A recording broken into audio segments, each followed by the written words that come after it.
Greetings to you all. Welcome to Back to Ashes. My name is Phoenix. Before I get started, I would like to thank the reformed members of the channel. Tammy Slayton, CAG, Interscare Wifey, Denise S., Through Scrutiny, Samantha Play, Stephanie McLaren, Corpse Lover, Norma DW, Chrissy Elias, Cindy Cleveland, and Patty's niece. If you would like to learn how to become a member of the channel or would like to buy me a coffee, all of that information can be found down below. Also, if you are new here or haven't done so already, please don't forget to subscribe, like, share, and comment. Not only does it help the channel, but it also reminds you of every time I upload a video. With all of that being said, it is time to go back to ashes. For once we arise from the ashes, we are a bigger, brighter, stronger, and a happier person in the morning. Sit back, relax, kick back, grab a snack, or tuck in to get warm and prepare for this dose of vocal melatonin entitled True Creepy Encounters. Right after this intro, an ad will play. I'll read the first story an ad will play, and after that there will be no more ads within this video.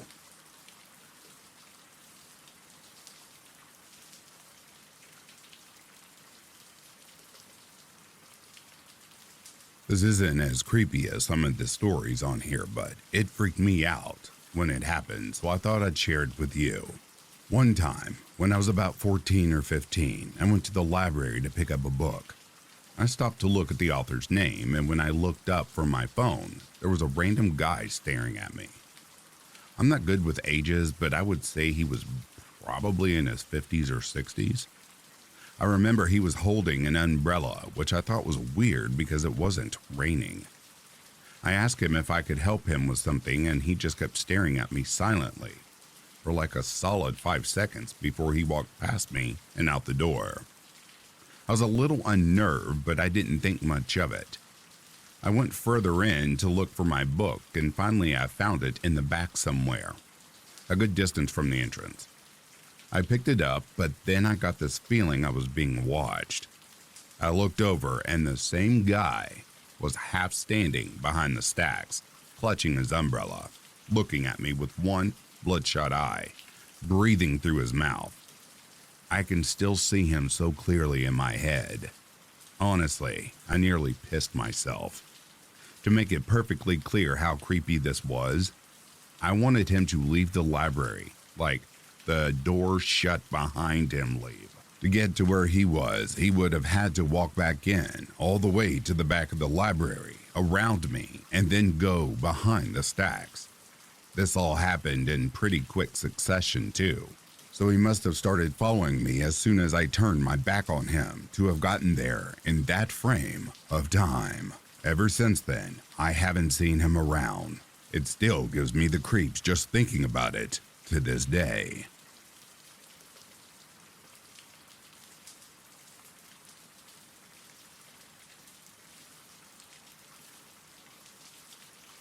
My friend from college told me a harrowing story that happened to her and her friends in high school. She is from Buffalo, New York, and often went on camping trips to local upstate campgrounds. When she was a senior, her and 4 other friends went to a campsite fitted with rows of cabins on the water that people could rent. As the sun went down, the girls noticed that their neighbors a few cabins down, a group of guys similar in age, were playing music and grooving around the campfire, drinking beers. One of the guys asked them all if they wanted to join. When they got over there and started hanging with the guys, everything seemed completely normal and they were having a good time. As the night progressed, one of the guys there started to get blackout drunk and eventually pulled out a revolver that he said belonged to his dad. He started waving it around and playing with it. This obviously freaked everyone out, his friends included. Eventually, he started pointing the gun to his head and laughing, while his friends were yelling at him to put it away and how that was not funny. The girls at this point were fairly disturbed and told the guys that they should get back to their cabin and said their goodbyes.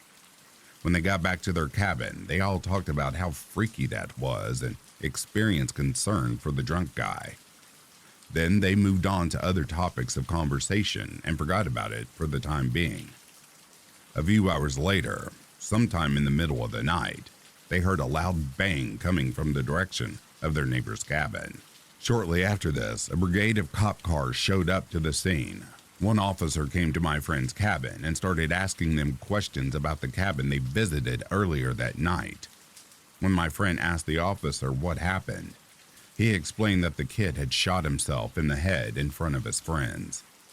They weren't able to discern if it was suicide or accidental. My friend, to this day, still has PTSD over the incident and explained that she rarely goes camping anymore.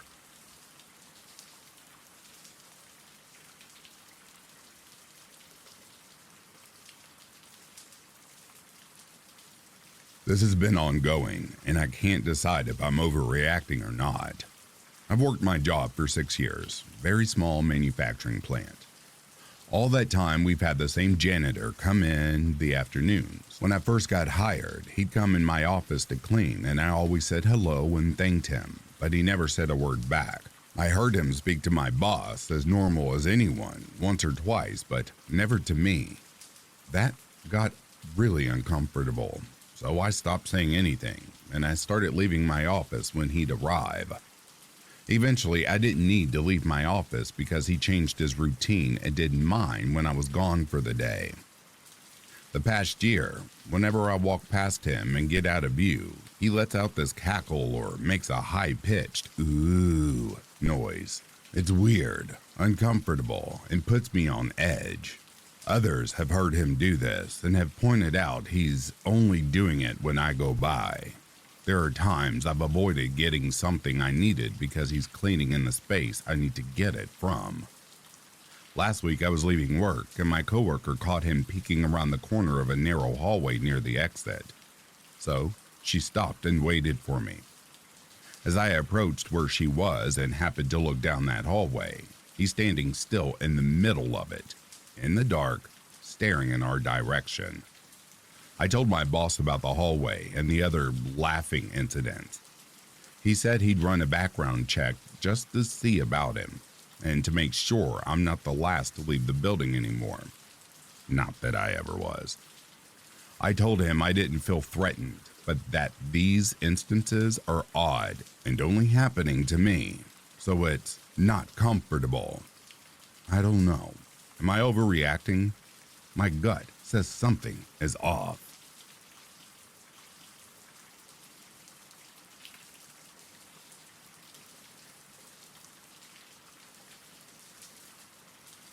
I'm a 20-year-old guy and was born and raised in central London.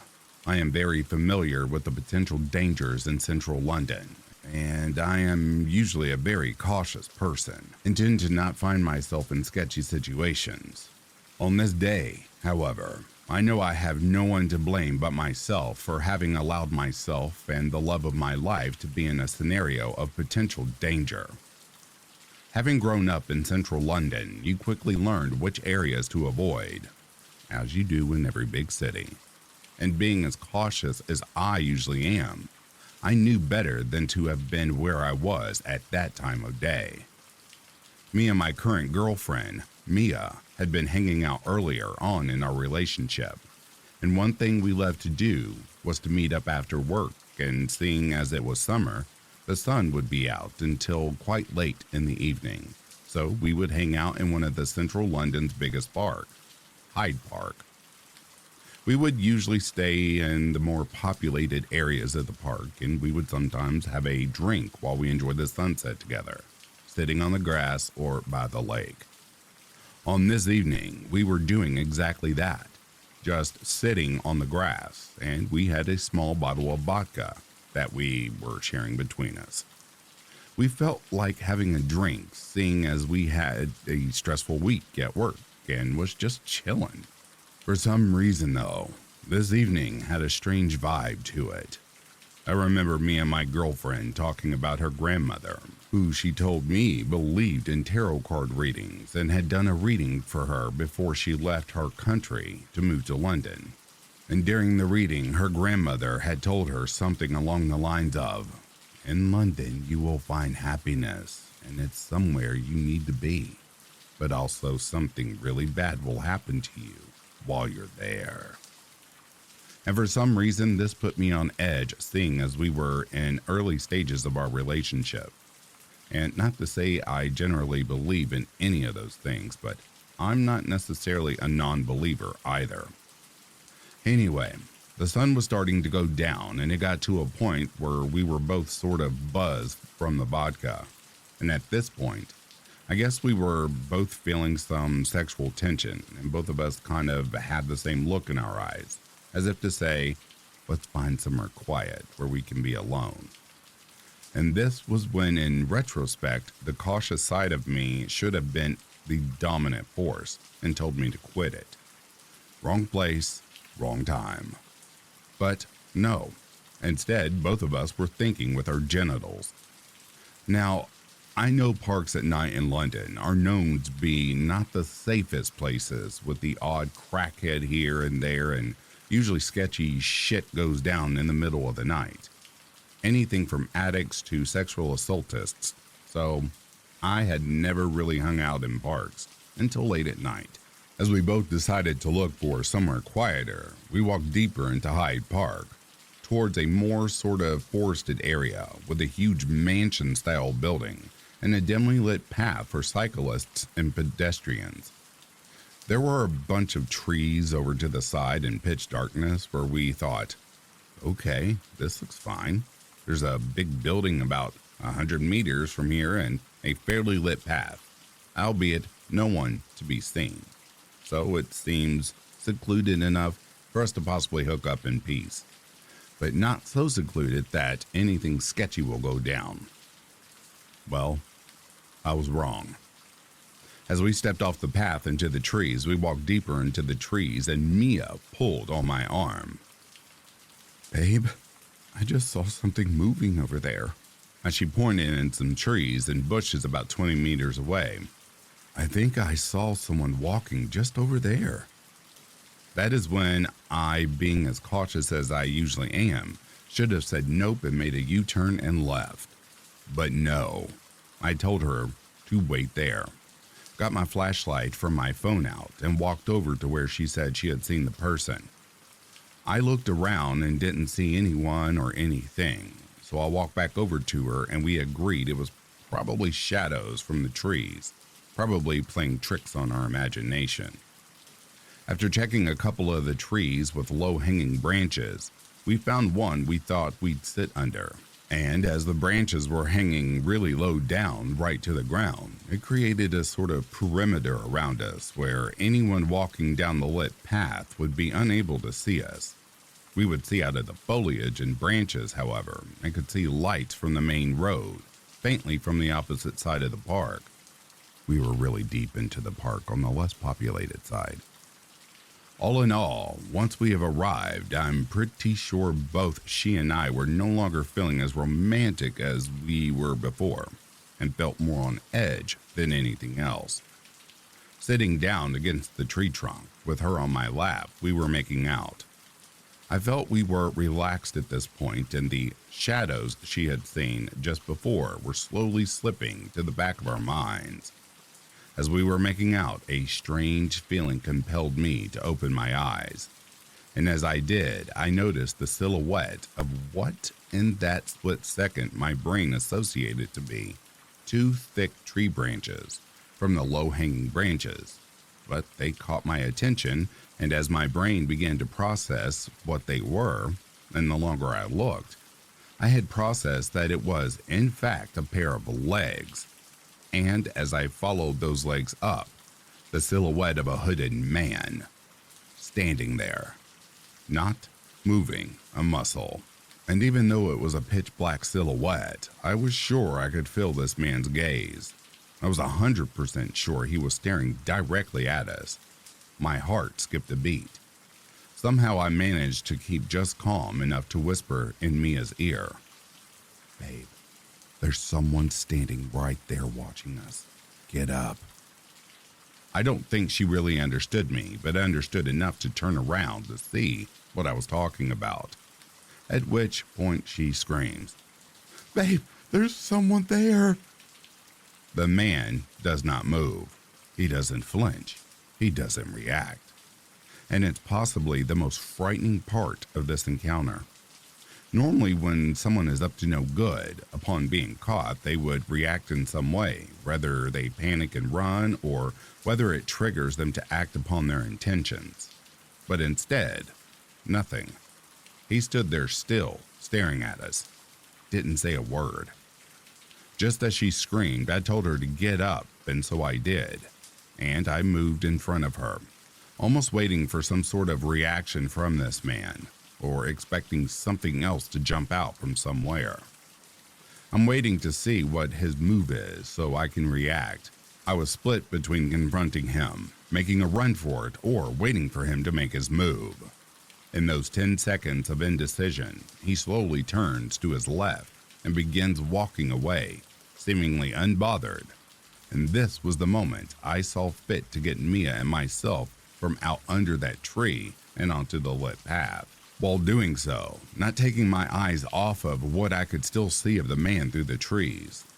I could still see his legs walking away until he seemingly just vanished. Once we reached the path, my first thought was to grab the bottle of vodka we had from earlier, knowing we had to follow the path towards the exit from the park, or at least to a more populated section of the park. The direction of the path also being the direction the creepy guy had seemed to walk in. Hence me holding onto the glass bottle of vodka, thinking that if things go bad or worse, at least I can attempt to use it as some sort of protection. We follow the path, Mia holding onto me tightly. My awareness levels have now shot through the moon, head on swivel. Having followed the path for what felt like an eternity, we finally reached civilization and immediately left the park. Every now and then, I still get flashbacks of the image of that silhouette of a man just standing there staring at me. I've thought about what his intentions could have been, and many things came to mind. But one thing I am certain of is that his intentions were most definitely not good. Since then, neither of us have returned to any park at night, nor have we gone to secluded areas of any park for any reason. A lesson learned. That could have been easily avoided, seeing as I wasn't oblivious to potential threats and dangers in parks at night. I've always known better, and I deeply regret having allowed myself to be put in a position along with someone I deeply care about where she or I could have been harmed. I know the story is probably a little anticlimactic and isn't as scary to everyone as it was for me, but it certainly scared the living shit out of us, and to this day, the image of that motionless silhouette standing there, staring at us, had not left my mind.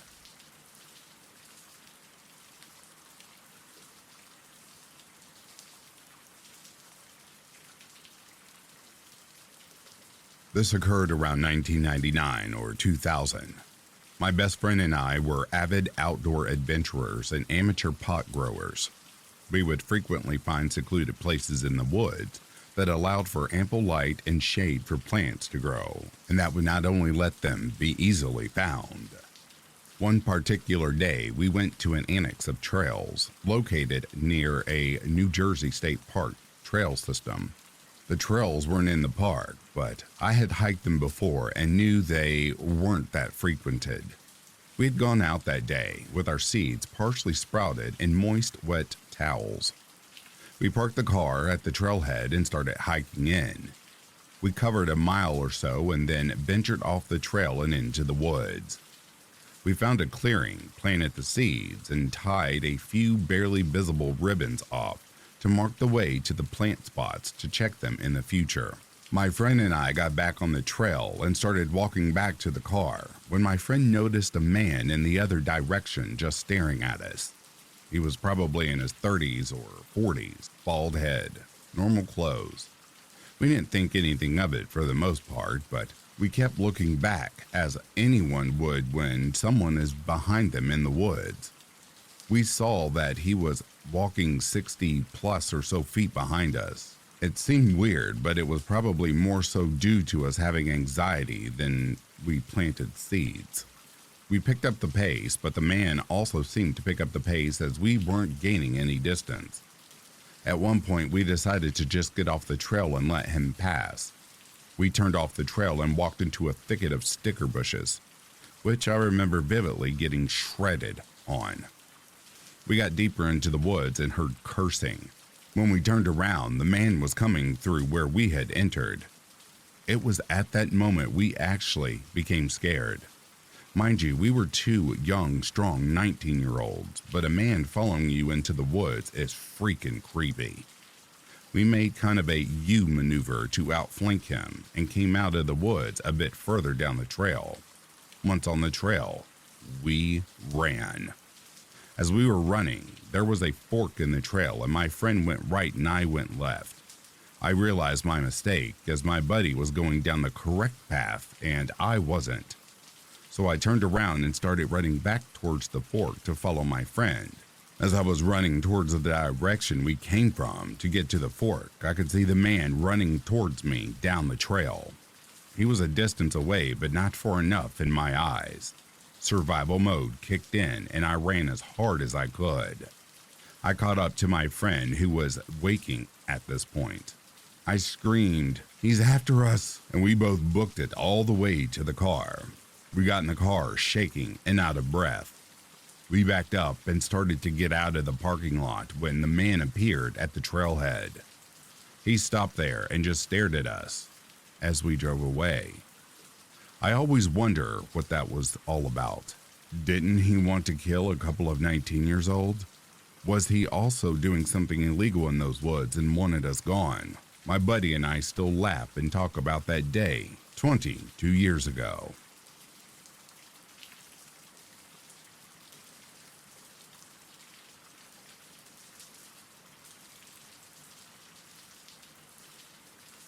About 2 years ago, me and my family moved from New Jersey to Florida for a fresh start. Before I start my encounter, I want to iterate my mental state at the time because it contributes to how I acted at the time of the story. So, the night of the move, my mother got a call from a close family friend. She had just become pregnant and had started to have complications and feared she had lost the baby. My mother, being the awesome woman she is, went over to help and watch her young son, can't remember his age at the time, and calm our friend down and told her to go to the hospital to be sure and to check her. She and her husband rushed to the hospital and luckily she hadn't lost the baby. But it wasn't until 1 in the morning until my mother got back and I was still up waiting for her to get back. So yes, we were dead tired the next day when we had to pack everything up for the long trip to our new Florida home. While my father, who had slept through the whole ordeal the night before, was not, but that's just me bitching. Anyway, I'm driving with my mother while my father's in another car, and I'm not exactly happy about the move. So tired and upset, we continued with our trip. We've always driven from New Jersey to Florida for years and never had any really weird experiences out on the road. I'm not sure about my parents, but they've never talked about anything creepy in my 22 years I've been alive, and I traveled with them. And trust me, they love to tell stories, and I do too. So, when this happened, I was wholly unprepared for it. I certainly didn't help what happened the night before either. So, we stopped at one of the many stops on our way to Florida, and I think we were in the Carolinas, or somewhere near there when we stopped. Now, if you've ever traveled before by car, a rest stop is a place kind of like a civic center / rest area. These places are for travelers who either need a minute to stretch, go to the bathroom, or a place where they can safely rest for the night in their cars. These places are usually well lit and they have vending machines for anyone who needs a snack or a drink. It was late, maybe about 9 at night, and we had stopped to stretch our legs and go to the bathroom. I wanted a few snacks, so I asked my mother for some ones. She gave them to me and I entered the nice little enclosed area that contained the machines. So I'm standing there, alone, picking what I want when this woman comes in. She's a short, skinny, older woman who dressed nice with bleach blonde hair. When I glanced at her and smiled politely, she came right up to me and holds out her hand for a shake and introduces herself. I don't remember what it was. Dumbfounded, I shake her hand back and stupidly told her my name. After that, she launches into the tale of woe about how she lost her wedding ring, had a head wound, and that her car was out of gas and she needed some money and other things that I honestly can't remember. And I'm just standing there listening and trying to figure out how to get out of this situation. Now, you have to understand this was literally the first time anyone had ever approached me at one of these stops. Mostly because I think I don't have the most friendly of faces for someone to approach for help. Even though I'm a girl, I'm tall at around 5'5", 5'6". I'm taller than most girls, especially for this woman. Broad-shouldered, and I resemble my father, who doesn't have the most welcoming of faces either, and accent. But me? I'm a bleeding heart, and I never want to be rude to people, but in this situation, I would have been if it hadn't been so out of the blue. When I'm in situations that are new to me, I tend to freeze up and can't think. I don't know how to act or what to do, and in situations I'm not expecting. As you can guess, I'm a big introvert and socially awkward, and I don't have a problem with telling people to F off. But in this station, I'm outright too panicking and just want to get away from this weird woman. And I say weird because that head injury I mentioned, she didn't have one, not even a bruise, and she was talking so fast and nonstop I couldn't even tell her no, I can't help her, or even try. For some reason, being polite was more important than getting the F away from her. So I'm standing there, exhausted to my bones, about to shove what little money I have at her so she would just go away, when my mother walks in. My badass of a mother came right in. I'm taller than her, by the way. And says what? I can't, and tells me to come with her. The woman takes a step back, and I realize just how close she was. I haven't even realized she was readily coming closer as she was talking. She tells my mother how beautiful and nice I am when really I look like a greasy mess because I don't care about my appearance when I take a road trip. My mother doesn't really respond, and she has me by the arm, walking towards the bathroom, asking if I'm okay. The woman got the F out of there and goes the opposite direction of where she said her car was. Looking back on it all, at the time I thought it was just weird, and I was certainly weirded out by it all, but I just thought whatever. But after listening to YouTube Reddit posts of Let's Not Meet and the such, I realized how lucky I was 2 years later that the situation hadn't escalated. I think the reason why she approached me was probably because the ones I mentioned earlier, they were folded and it looked like I had a lot on me when I only had about $6 or $7 on me. And because it was probably obvious to her how tired I was and how much of an easy score she could have probably gotten in my tired, grumpy state. So if anyone reads this, I hope you aren't planning on traveling alone, but if you are, please be careful of people, even completely normal looking ones. You can never be too careful, especially all the people looking for an easy score.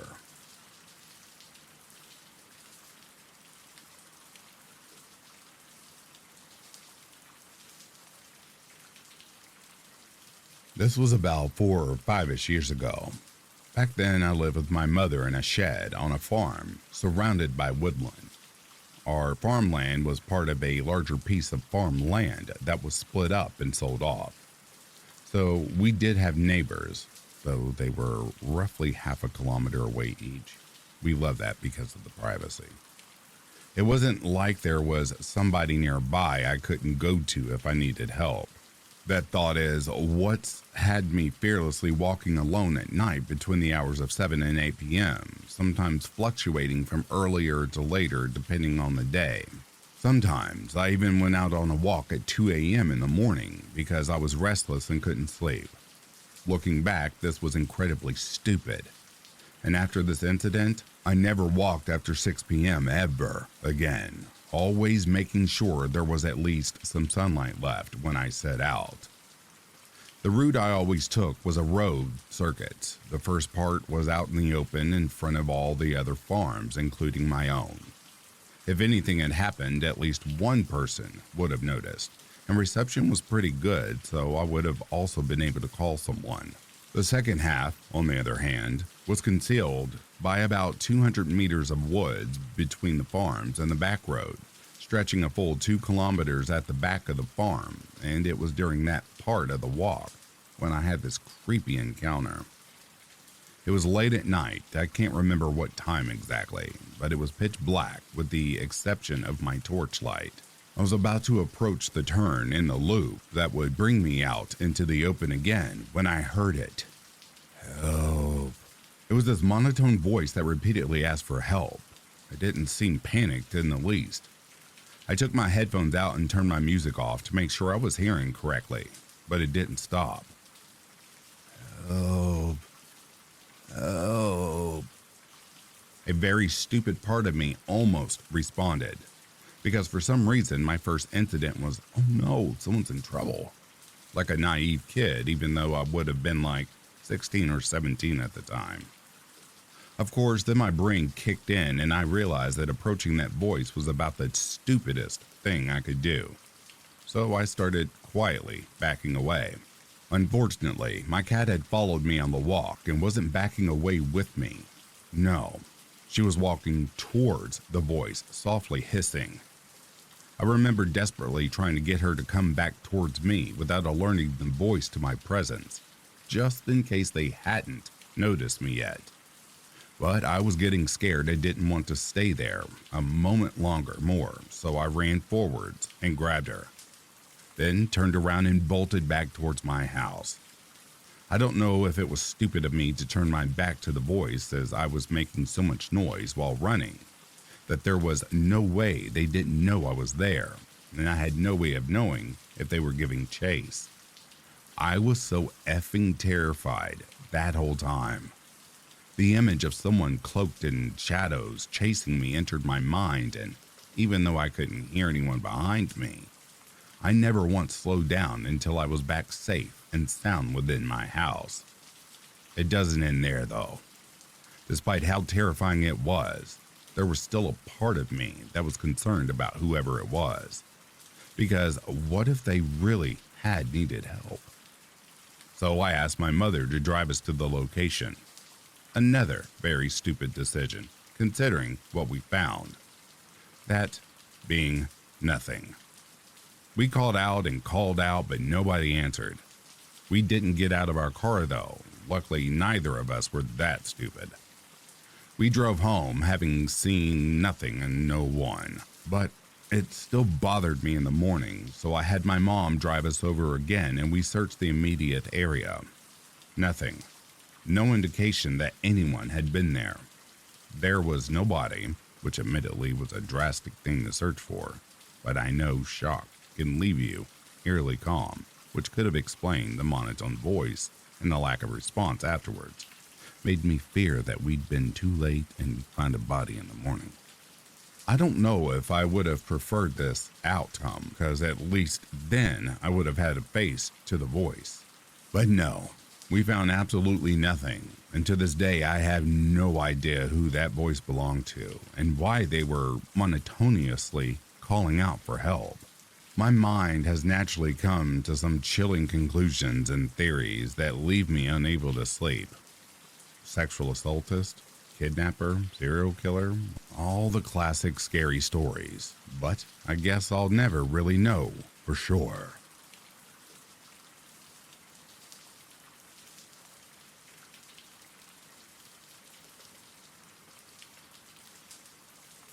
I want to tell you this story to warn others. I'm an 18-year-old female living in Maryland, United States. I work at a very popular burger restaurant. I work at the payment window, which is where I stand all night. I'm very friendly. I know sometimes a smile and compliment can make someone's day a little better. Just this same night, before the creeper came, I had a customer tell me I was so effing happy, and she loved me for it. That gave me the courage and energy to survive this next interaction.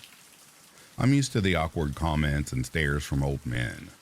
I'm sure it's my friendliness that attracts them, Our uniforms are not revealing. They think I'm naive. Maybe I am. A lot more than I thought. I'm fully aware of the dangers of trafficking. This particular old man came through just before 6. He pretended to not hear his order, then laughed, like it was a joke between two friends. This is not uncommon. It's an old man thing. No red flags as of yet. I tell him his total, and he hands me all but the change. When he does this, he waves the money around, making me chase it. I was able to snatch the cash, but again, it was just an old man thing. Not concerned at all. He stared at the company name on my shirt and asked if that was my name. I don't wear a name tag for this reason. I joked that I was going to change my name permanently to that. He perked up. At this point, I should state that he was white, mid-60s to 70s, driving a small white SUV with a kayak on top. He had some scruff on his face and was holding a phone to his ear this entire time. When I finally began to engage with him, he moved the phone to be facing me. Looking back, I believe he was recording me. At no point did he speak into the phone or acknowledge it in any way. He probed with more pressing questions. Here's the thing. I have the same last name as anyone from U.S. history. Most old people like talking about that stuff. So I told him my last name. He didn't reflect or laugh. He just accepted and continued asking questions. That's when I started to get this sinking feeling. He still owed me change, I told him.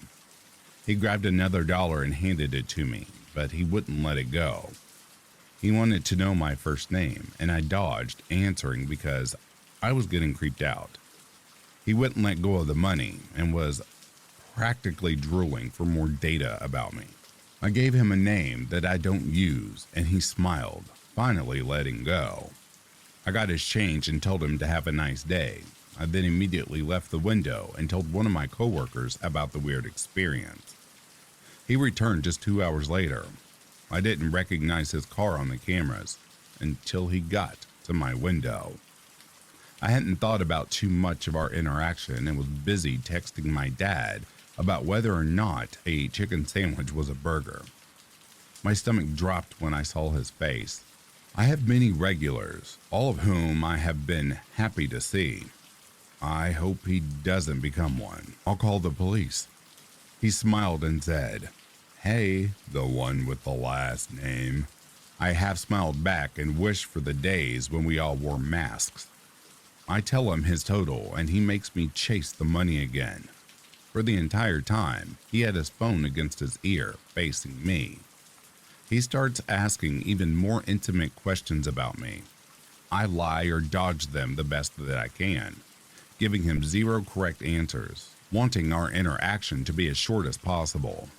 Some of the questions he asked me: how often do you work? What time do you leave? How old are you?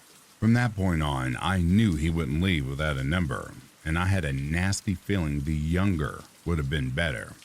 So I said, probably 20s. He joked about me being legal. I made a face and tried to get his change even faster. He asked if I had a boyfriend.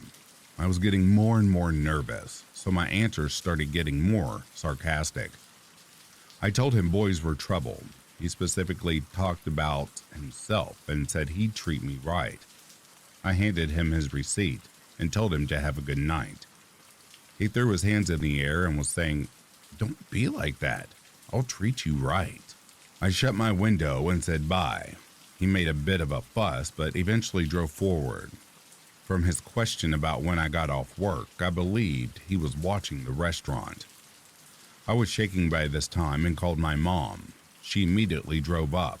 I talked to my manager and I was a little unsure of the car's color, so he checked the camera for me. Shout out to my manager, by the way. He's the best. I continued at my window, watching for the old guy, but I didn't see him again. I left an hour early and gave my manager specific instructions to not place a girl at my window. He agreed. These interactions are unfortunately what cause former happy and cheerful service workers to become sour and quiet. I think I'll be taking a couple of days off. I had already had another job lined up, and I'm excited to start it. Thank you for listening to my story. P.S. Always make sure that you are aware of your surroundings at all times.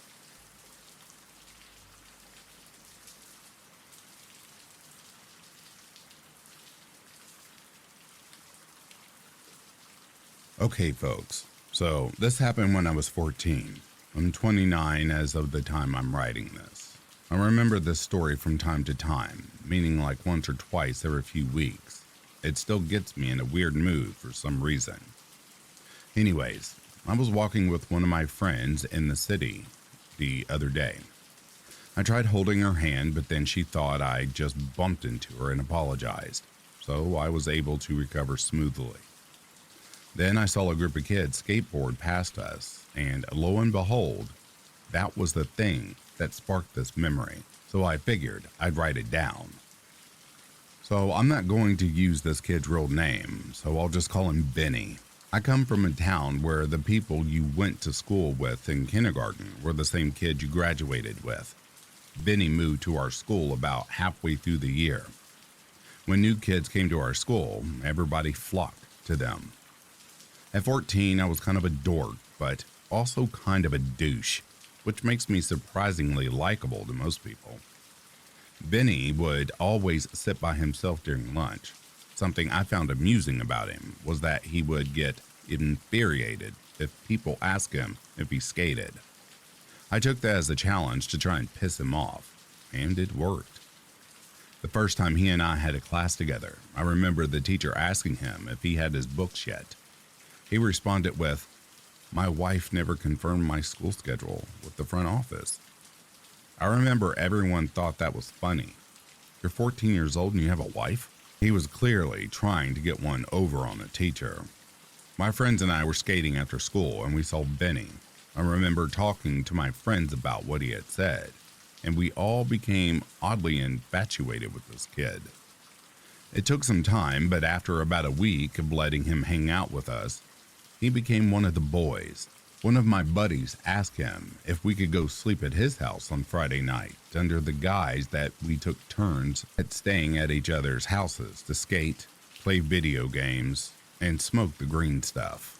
He looked perturbed, which is something I wish mattered to me back then, but the next day at school, he did say it was okay after asking his parents. My buddies and I rode our bikes to where he lived, with clothes for the night and our skateboards strapped to our bags. We met his family, who at face value seemed completely fine. Then things got a little weird. First, his dad had a huge weapons collection. At the time, I thought it was awesome. He even took us out onto a field by a canal to shoot some of the assault rifles. I know, is that this wasn't cool of him without my parents' consent. Next, we met Benny's wife. Yeah, the girl was real. She was also 26. While we lived in the southern U.S., even this was taboo. They would hold hands and stuff. At the time, we thought this was dope. It was like dating a senior when you're a freshman, only he was in high school and she paid taxes. Things kind of got to a new level of weird when Benny's dad had his arm around Benny's mom, and his other arm around a girl that couldn't have been terribly older than we were at the time. Apparently, that was also his wife. We then spent about 2 hours praying with the family in the living room. I was raised Catholic, but couldn't determine which religion they were practicing. Once we finished with that, we went outside to start skateboarding. After a few minutes, his dad came outside and ordered us into the house. Benny's mother then had us stand in a line outside of the bathroom to take a bath. It still skeeves me out, but I remember we weren't allowed to drain the water from the tub. I was the last one to bathe. Also, all of the mirrors in the house were covered with sheets. I don't know the significance of this. It makes more sense to me to not have mirrors at that point. We were told to go to bed even though the sun wasn't even quite down yet. Benny went to bed with his wife. The three of us that remained just laid there in one single queen-sized bed and talked about how much fun we weren't having. The final straw for the night was having to hear Benny's parents, and maybe the other woman, doing the dirty in the next room. It was also 11 p.m. when we decided to just get on our bikes and leave. It was dark and we had to ride through some bad neighborhoods, but we made it safely to my buddy's house. Benny's mother would also later call our parents and leave some cryptic messages, which implied trouble. Benny was pulled from school about a week later, and we never saw him again. I don't know what that family was into. Maybe it wasn't creepy at all, and I just didn't understand. All I know is that we felt very uncomfortable. I have no issues with religion, but if this was part of their practice, I think it's a little weird. Out of curiosity, I went to find Benny on Facebook. All I can confirm is that he, his mother, father, and one of his sisters had died. There were no public records of what happened to them, or if they even died at the same time. Probably not the creepiest story out there, but one I still come back to. It's worth the tell, and it's an interesting memory.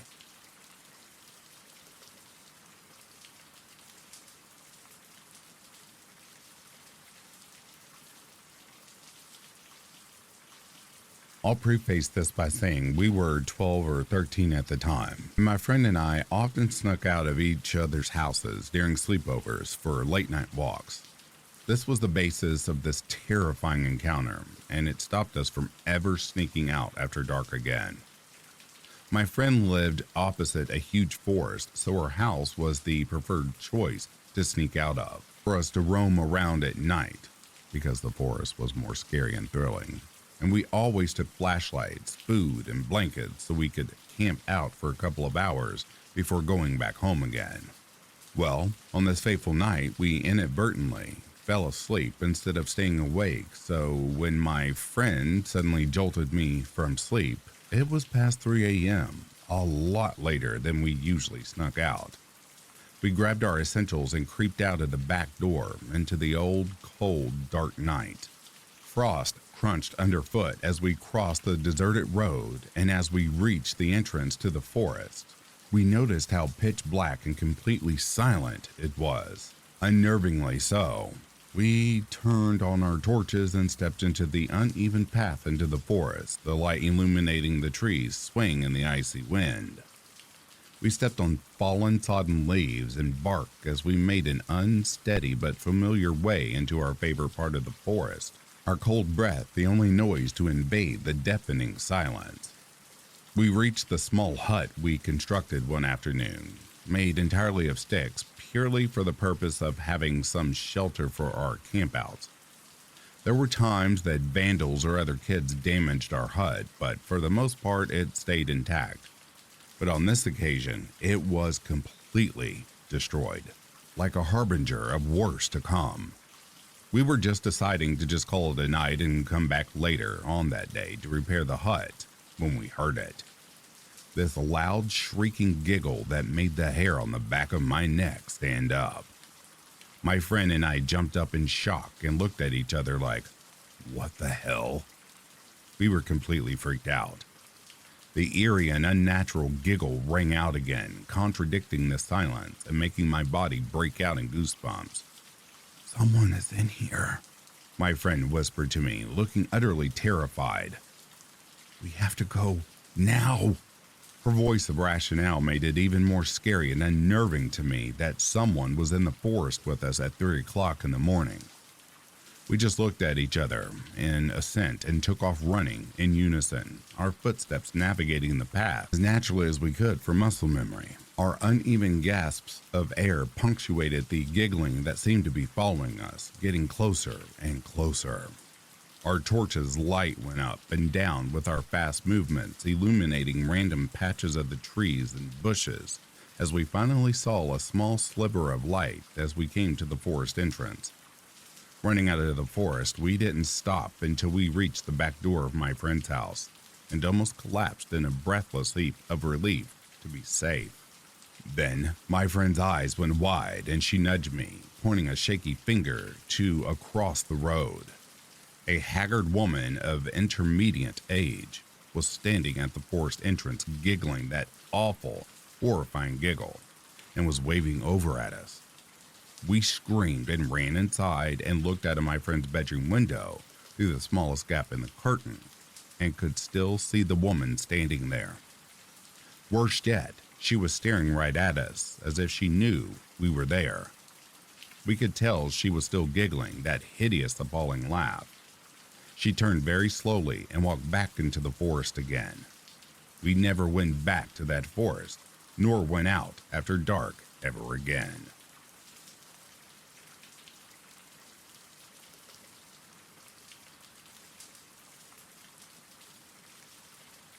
When I was a sophomore in high school, I lived about a 15-minute walk, max, from my school. It was on the same street and only passed one intersection with residential houses on all sides. I have never walked home before in my entire life, as my parents insisted on always driving me, since I lived in a crime-ridden city, mostly robbers and gangs because, poverty. My parents divorced around the time I hit 10th grade, and my dad moved out, leaving behind my sisters and mom at our house. My mom rented out the extra room and garage to my cousin and one of her friends and her boyfriend. I remember my mom had asked me to walk home since she was working a double shift at work that day. I didn't have any keys at the time, and she assured me that someone would be home. Most likely my cousin, since he was between jobs and was shutting himself in the garage smoking pot all day long for weeks now. I said yes and assured her I didn't mind. After school ended, I started my walk home. I was in a big crowd of kids walking home, up until the intersection, where we all deviated, and I was the only kid walking down my side of the street. As I kept walking, a black or dark-colored SUV parked about 20 feet from where I was. I didn't think anything of it. Eventually passed the car and kept walking. As I passed the car started slowly driving along the sidewalk, still close to the curb, staying within about a few yards behind me. I could hear their engine stay the same distance from me. I took out a small compact mirror from my shoulder bag, faking that I was checking my face, and saw the car still driving slowly, occasionally getting into the driving lane to pass up a parked vehicle, and then got close to the sidewalk again.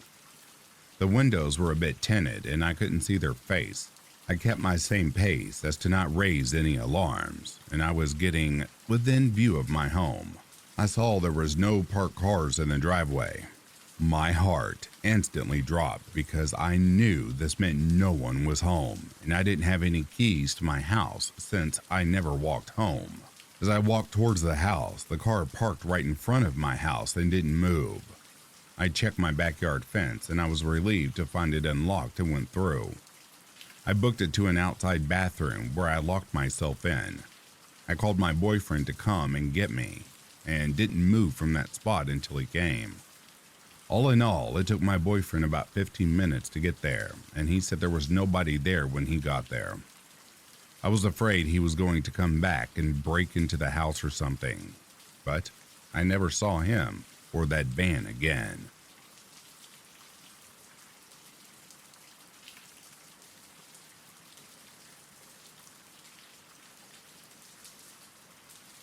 This happened in the early to mid-80s.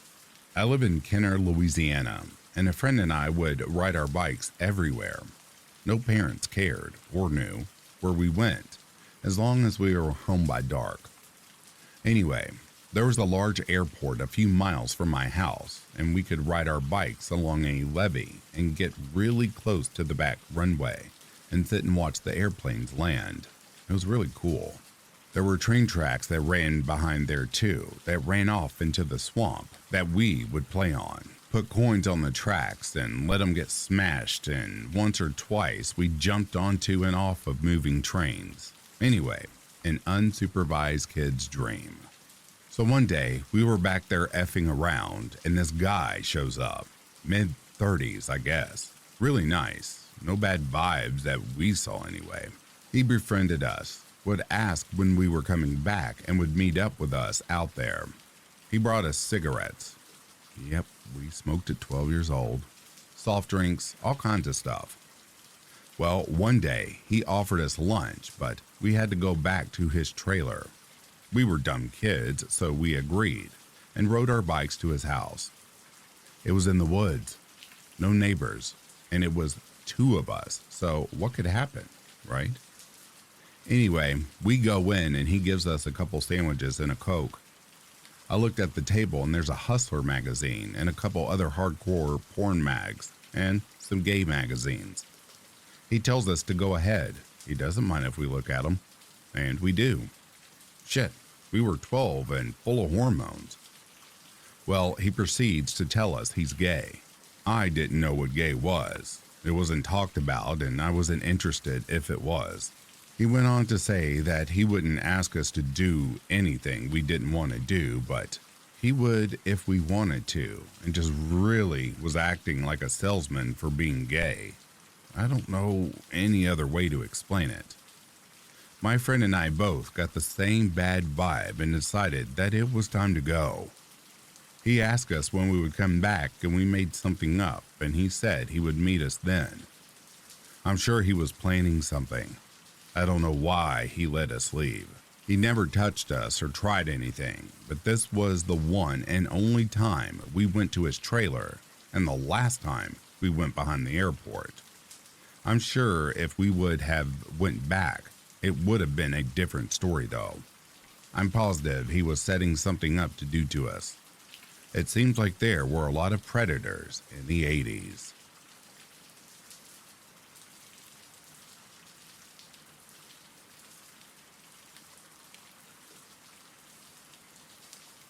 I have the perfect story. Here goes. This happened about a week ago, so I had biked to school with my best friend. We were going to stay after school to work on a project together. Anyways, so it worked out. On our bike ride home from school, we decided not to go straight home and that we wanted to go on a small bike ride down a path by the park that will lead us back to my house anyways. When we were unchaining our bikes from the bike racks, I noticed like a red Dodge Dakota across from the school. Just an FYI, we live in a pretty small town, so most of the kids who get picked up, we know what cars they get into and what cars hang around the school at pickup time, as well as what cars the teachers and students own that drive themselves to school, or at least somewhat of an idea. But I usually didn't see that one. And it was probably like an hour and a half past the time school got out. But it could have been someone's relative picking them up or whatever, so I really didn't think much of that. We started biking our path, and after about 5 minutes, my friend told me the red truck was driving on the road next to the sidewalk we were biking on, but it was a little behind us.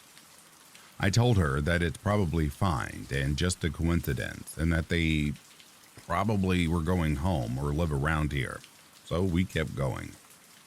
But he didn't stop. After about 10 or more minutes of him still following us, then I started getting a little concerned. We ended up continuing until we got to a gas station, because then at least there would be people around and less of a chance of something happening. So we parked our bikes and went inside. We grabbed drinks and a snack to not make it look odd that we were in there. But while we were in there, I called my brother to come get us, and that there was someone following us in a red car. He told us he would be right there and to just stay inside, so we did. We paid for our snacks and told the cashier about it, and she let us just sit there until my brother came. My brother pulled in, and so we walked out to get our bikes when we couldn't find them. We looked around and saw the red truck pulled behind the gas station, with our bikes right next to it. The man that was driving it was looking right at us. We went and told my brother. He said forget about the bikes and to get into the car. So we did. My brother got out of the car and went into the gas station to get the employee, and while he was doing that, the man sped off out the back parking lot of the gas station. When my brother came back out, he said that the gas station worker was going to check out the back cameras and see if she can get a license plate to give to the police. and that my brother gave her our mom's information for any updates. We both made it home safe. If anything happens, I'll be writing up an update.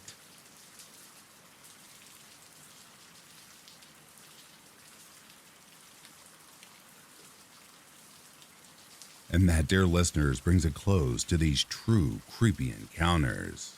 If you are sleeping, I hope Slumberland is treating you comfortably. If you're awake, I hope you've enjoyed this collection. Until next time, please take care of yourselves. Have yourself a good morning, a good afternoon, or good evening. Peace, love, and light to you all.